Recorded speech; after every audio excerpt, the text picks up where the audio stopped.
السلام علیکم ورحمۃ اللہ وبرکاتہ۔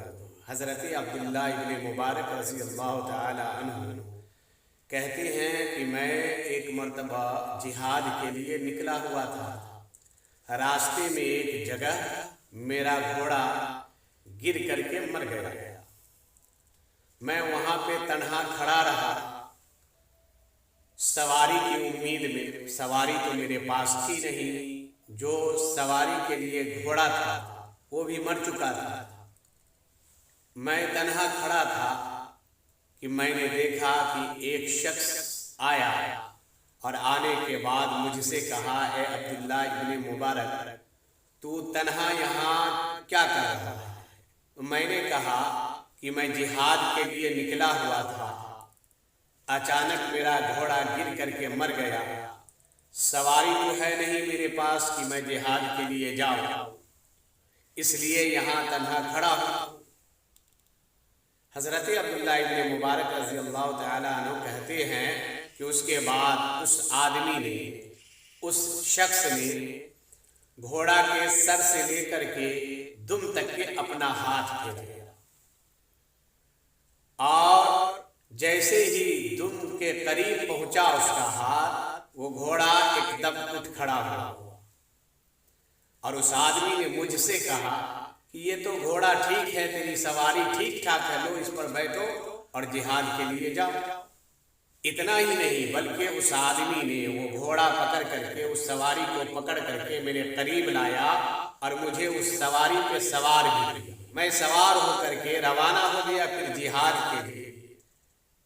میں میدان جہاد میں جب پہنچا تو عین وقت میں وہ شخص میرے آگے آگے رہتا تھا، میری نگاہ دیکھ رہی تھی، جہاں بھی جاتا میں، جدھر بھی جاتا میں، وہ شخص میرے سامنے موجود ہوتا۔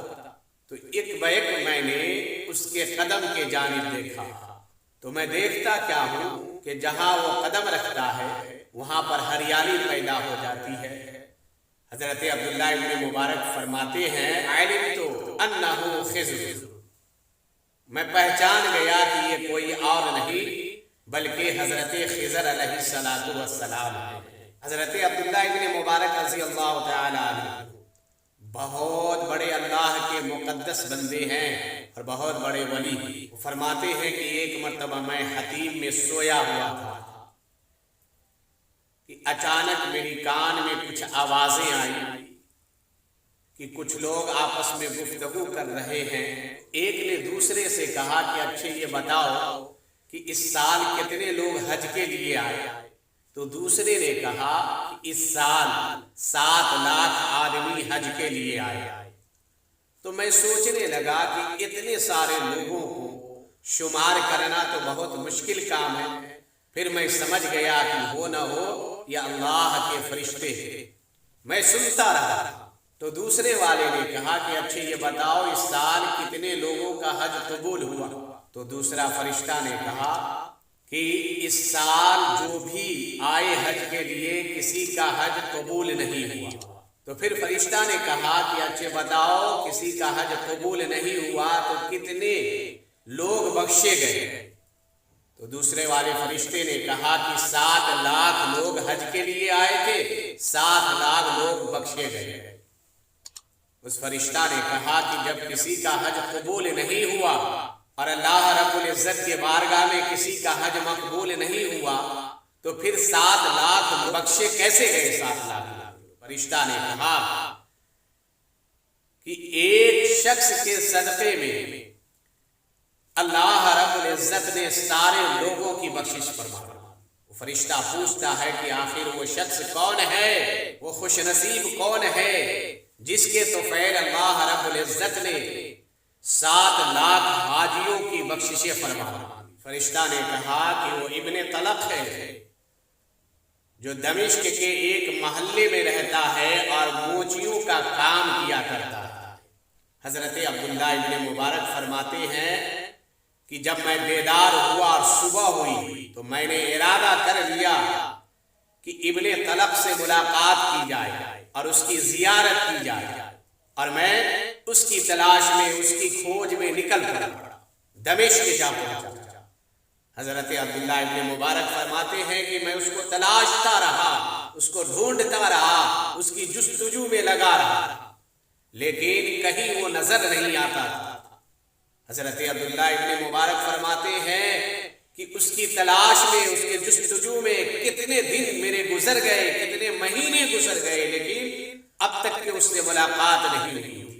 لیکن میں نے بھی یہ ارادہ کر لیا کہ جب تک اس سے ملاقات نہ کرو، اس کی زیارت نہ ہو جائے، اس کا دیدار نہ ہو جائے، اس وقت تک کہ میں دمشق سے نہیں جا سکتا۔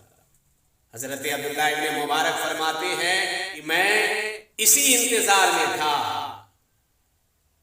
کہ اس سے ملاقات کروں تب جاؤں، اور میں ہمیشہ اس کی تلاش میں لگا رہا، میرا قدم بڑھتا رہا۔ ایک روز میں نے دیکھا کہ ایک موچی ہے جو موچی کا کام کر رہا ہے، میں اس کے قریب گیا، اور قریب جانے کے بعد اس سے میں نے پوچھا کہ آپ کا نام کیا ہے؟ تو اس نے بتایا اپنا نام کہ میں ابن طلب۔ جب اس نے اپنا نام بتایا تو میں اس کے پاس بیٹھ گیا، اور بیٹھنے کے بعد اس سے خیریت پوچھی، اور اس سے یہ بھی پوچھا کہ کیا حضرت اس سال آپ حج کو گئے یا نہیں گئے؟ تو حضرت عبداللہ ابن مبارک فرماتے ہیں کہ جب میں نے اس سے اتنی سی بات کہی تو اس کی آنکھیں ڈبڈبا گئی، اور اس کی آنکھیں بھر گئی آنسو سے، اور ایک دم دھیمی آواز میں کہنے لگا کہ اس سال میں حج کے لیے نہیں گیا۔ تو حضرت عبداللہ ابن مبارک فرماتے ہیں کہ میں نے اس سے کہا کہ آخر آپ حج کو اس سال کیوں نہیں گئے؟ اس نے کہا کہ عذر کی بنیاد پر میں اس سال حج کے لیے نہیں گیا۔ حضرت عبداللہ ابن مبارک فرماتے ہیں کہ میں اصرار کرتا رہا اور بار بار پوچھتا رہا کہ وہ عذر کیا ہے۔ اس نے کہا میں تو سفر حج کے لیے سامان باندھ چکا تھا، اور سفر کا مکمل میرا ارادہ تھا جانے کا، لیکن میری بیوی امید سے تھی، میرے گھر میں کوئی بچہ نہیں تھا۔ اللہ کے فضل و کرم سے میری بیوی حاملہ ہوئی، اور جب سفر حج کا وقت آیا تو میری بیوی نے مجھ سے ایک روز یہ کہا پریشانی کے عالم میں کہ میں گوشت کھانا چاہتی ہوں اور گوشت کھانے کی مجھے خواہش ہے۔ تو میں یہ سوچنے لگا کہ ابھی میں بازار جاؤں، گوشت خرید کر کے لاؤں، اس کو بناؤں، پھر اس کو پکاؤں، کافی دیر ہو جائے گی، کافی ٹائم گزر جائے گا۔ اس لیے میں یہ کہا کہ کوئی اگر پڑوس میں گوشت بناتا تو میں اس سے لا کر کے اسے کھلا دیتا۔ تو گھر والوں نے کہا فلاں پڑوسی کے یہاں گوشت آج بنا ہے، آپ جائیے وہاں سے مانگ کر کے لے آئیے۔ کہا کہ اس کے بعد میں اس پڑوس کے یہاں گیا اور اس سے کہا کہ آپ کے یہاں گوشت بنا ہے؟ تو اس نے کہا ہاں گوشت تو بنا ہے۔ کہا مجھے تھوڑا سا چاہیے۔ تو اس نے کہا یہ گوشت مردار کا گوشت ہے، میرے بچے بھوکے تھے، میرے گھر والے بھوکے تھے، اس کے پیٹ کی آسودگی کے لیے میں مرے ہوئے جانور کا گوشت بنا رہا ہوں، میرے بچے بھوکے ہیں، میرے بچے بھوک سے پریشان ہیں، اس کی جان بچانے کے لیے میں اس مردار جانور کا گوشت پکا رہا ہوں۔ ایک باہر گدھا مرا ہوا تھا، اس گدھے سے گوشت میں نکال کر کے لایا اور اس گوشت کو پکا رہا ہوں کہ گوشت پک جائے تو اپنے بچوں کو کھلاؤ، گھر والے کو کھلاؤ، تاکہ اس کے بھوک مٹ سکے۔ آپ پر تو یہ درست نہیں ہے، آپ کو دینا جائز نہیں ہے۔ حضرت عبداللہ ابن مبارک فرماتے ہیں کہ اس کے بعد اس موچی نے کہا کہ میری آنکھیں ڈبڈبا گئی، اور میں فوراً وہاں سے گھر واپس آیا، اور واپس آنے کے بعد جو سامان میں نے حج کے سفر کے لیے تیار کیا تھا، حج کے لیے باندھ رکھا تھا، وہ سارے سامان کو ہم نے اٹھایا، اور اٹھانے کے بعد اس پڑوسی کے گھر دے آیا، ہاں یہ لے لو، یہ سارے کے سارے سامان تمہارے ہیں۔ اس سے پہلے جو تمہیں تکلیف پہنچی ہے اس تکلیف کے لیے میں تم سے معافی مانگتا ہوں، اب آئندہ میں تیرا خیال کروں گا، تیرا لحاظ رکھوں گا کہ سب سے پہلے میں تیری خیریت پوچھوں گا اور تیرے شکم سیری کے بارے میں پوچھوں گا، اس کے بعد اپنے بیوی بال بچے اور اپنے گھر والے کو کھلاؤں گا۔ حضرت عبداللہ ابن مبارک فرماتے ہیں کہ میں سمجھ گیا اسی عمل صالح کی بنیاد پر اللہ رب العزت نے اس کا حج قبول فرما لیا اور اس کے طفیل میں 7 لاکھ حاجیوں کی اللہ رب العزت نے بخششیں فرمائی۔ تو کسی غریب اب مخلوق الحال کی مدد کرنا کتنا عمل صالح ہے، ہم اس کا اندازہ نہیں لگا سکتے۔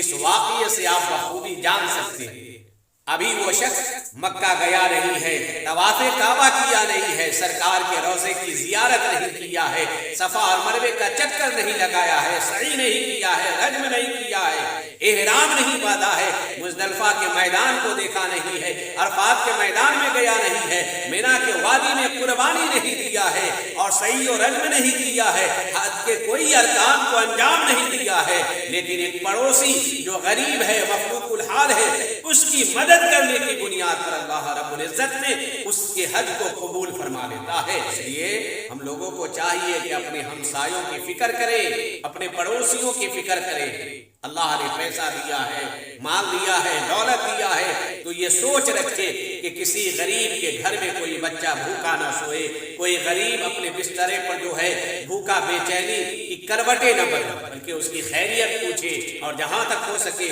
اس کی امداد کرے، اس کے تعاون کرے، تاکہ اللہ رب العزت ہم کو اس تعاون کا صلہ عطا فرمائے اور اس کا بدلہ اور بہترین جزا عطا فرمائے۔